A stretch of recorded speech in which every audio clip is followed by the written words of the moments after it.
नमस्कार, मैं निशार अंसारी, वो महाराष्ट्र के साथ में। और आज हम धारावी के अंदर जो शिवसेना के नेता है मनोहर रायबागी जी के कार्यालय पर मौजूद है। जिस तरीके से राष्ट्रवादी कांग्रेस पार्टी के जिला अध्यक्ष सिद्धार्थ कामले जी यहाँ पर पहुंचे, अफसर खान जी और तमाम कार्यकर्ता आज जो है एक औपचारिक मुलाकात और इलेक्शन की डायरेक्शन को लेकर के यहाँ पर चर्चा हुई। सबसे बड़ा सवाल मैं मनोहर रायबागी जी आपसे जानना चाह रहा हूँ कि आपने बहुत सारे इस तरह की इलेक्शन कैंपेनिंग को देखा है, बहुत खूबी से आप जानते हो, तो इसमें सबसे जो महत्वपूर्ण कड़ी है इलेक्शन लड़ने की, क्या आपने आज के कार्यकर्ताओं को बताई है क्या? आज मैंने आपने सुना ही है, मैंने इलेक्शन लड़ने का जो खूबी है उनको मैं बता दिया, मतदार कैसा निकालने का है और मतदार निकाल के जो अपना कैंडिडेट है उसको कैसा चुन के लाना है उसके बारे में मेरे पास जितनी नॉलेज है और मैं जितना बता सकता हूँ उतना मैं पूरा आज जो राष्ट्रवादी के पूरे यहाँ जो पदाधिकारी हैं, यहाँ के जो कार्यकर्ते जो आए हैं उनको मैंने बताया है और मेरे को लगता है कि अच्छे तरह से उन लोगों ने समझा के लिया है और उसका इस्तेमाल वो आने वाले अभी इलेक्शन में जरूर करेंगे। मनोहर रायबागी, जिस तरीके से एक तालुका के अंदर जिला अध्यक्ष होते हैं, तालुका अध्यक्ष होते हैं, वार्ड अध्यक्ष होते हैं, बूथ अध्यक्ष होते हैं, पन्ना प्रमुख होते हैं, तो ये सारी कैंपेनिंग के अंदर मुख्य जो स्रोत होता है वोटर्स का, वो आप किसको मानते हैं?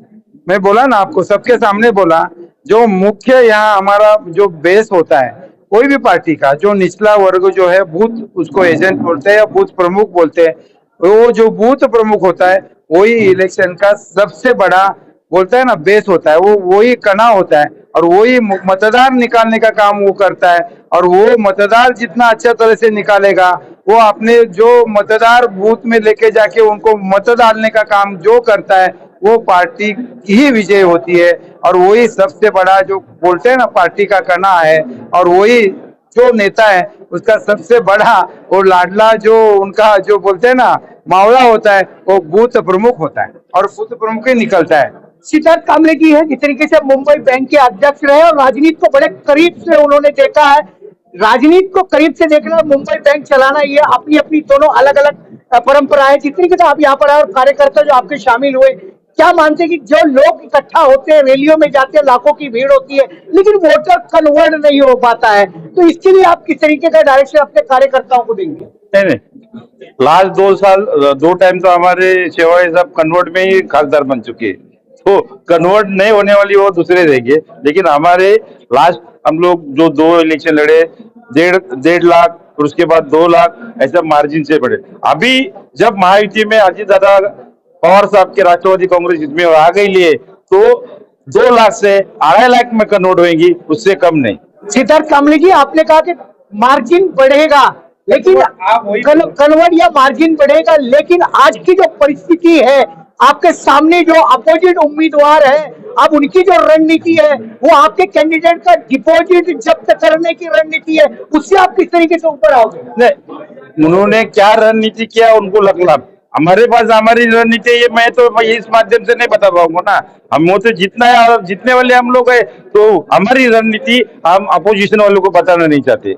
चलिए, उसी के साथ में तालुका अफसर खान जी, जिस तरीके से आज शॉर्ट नोटिस पर जो है आपके साथ में जो कार्यकर्ता है, मैं भी नहीं सोच पा रहा था कि इतने कार्यकर्ता कैसे आ जाएंगे, लेकिन फिर भी लोग आपको मानने वाले हैं। और इससे पहले का इतिहास आपका रहा कि जब आप राष्ट्रवादी के तालुका अध्यक्ष थे, एक नगर सेवक धारावी में आपने जिता करके दिया था। क्या लगता है कि इस साल 2024 का जो इलेक्शन है और राष्ट्रवादी के जो लोग हैं वो किस तरीके से उसमें मदद करेंगे और किस तरीके से बढ़ करके काम करने का? राष्ट्रवादी के सारे कार्यकर्ता मेरे साथ में है और जैसा हमारे को हमारे जिला अध्यक्ष ने गाइड किया है सब जो काम करने का है धारावी पूरे तालुका पे, और जैसा इधर मनोहर रायबागी जो साहब धारावी संभाल रहे हैं उनके साथ में हम लोग मिलके सेवाले साहब के लिए बहुत मजबूत तरीके से काम कर रहे हैं।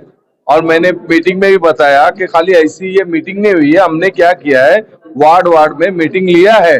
और दूसरी बात जो हमने हमारे जिला अध्यक्ष साहब ने जो बताया कि पालक, हमने जब वार्ड अध्यक्ष बनाए ना तो उसमें पालक सबसे इम्पोर्टेंट है, हमने पालक बनाए।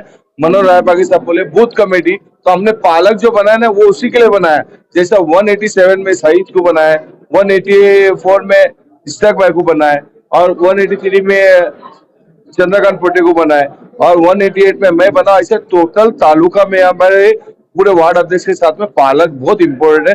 हमने वार्ड अध्यक्ष लेने के साथ में पालक पहले ही ले लिया, तो हमारे को इतनी चिंता नहीं है। और हम लोग राहुल शिवाले साहब के लिए पूरी जान और तन मन से उनके लिए काम करेंगे और इंशाल्लाह हम लोग कोशिश करके उनको ज्यादा से ज्यादा वोट दिला के जिताएंगे।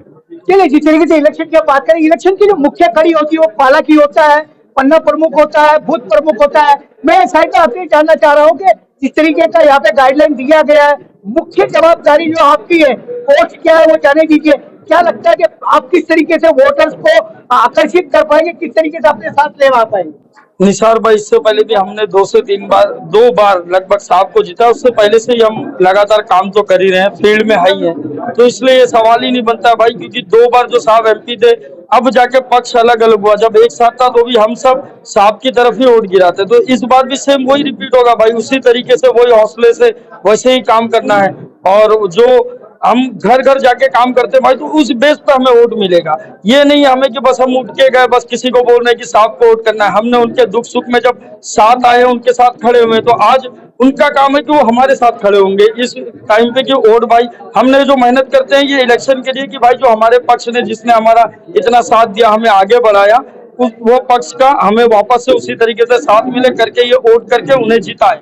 चलिए, जिस तरीके से सारे लोगों ने बात की, पन्ना प्रमुख है, बूथ प्रमुख है और तालुका अध्यक्ष, जिला अध्यक्ष ने तो बात की है, लेकिन प्लान तो बहुत सारे बनाए जाते हैं। इलेक्शन के पीरियड में बहुत सारी बातें होती है, लेकिन कहीं ना कहीं दो पहलवान जब मैदान में होते तो दोनों ही प्लानर होते हैं। आने वाले दिनों में जिस तरीके से आज मैदान में रणभूमि चल रही है, दोनों प्लानर अपने अपने प्लान में किस तरह से सक्सेस हो गए, लोग किस तरह से मेहनत करके अपने कैंडिडेट को जिताने का प्रयास करेंगे, ये तो आने वाला दिन ही बताएगा, समय बताएगा। और हम खुद जनता के बीच में जाकर के बताएंगे कि किसका पलड़ा कितना भारी है और जनता किसके समर्थन और किसके साथ चलने वाली, वो भी अब चर्चा करते रहेंगे। आप सारे लोगों ने आज के कार्यक्रम को लेकर के वॉइस ऑफ महाराष्ट्र चर्चा की, उसके लिए थैंक्स और धन्यवाद।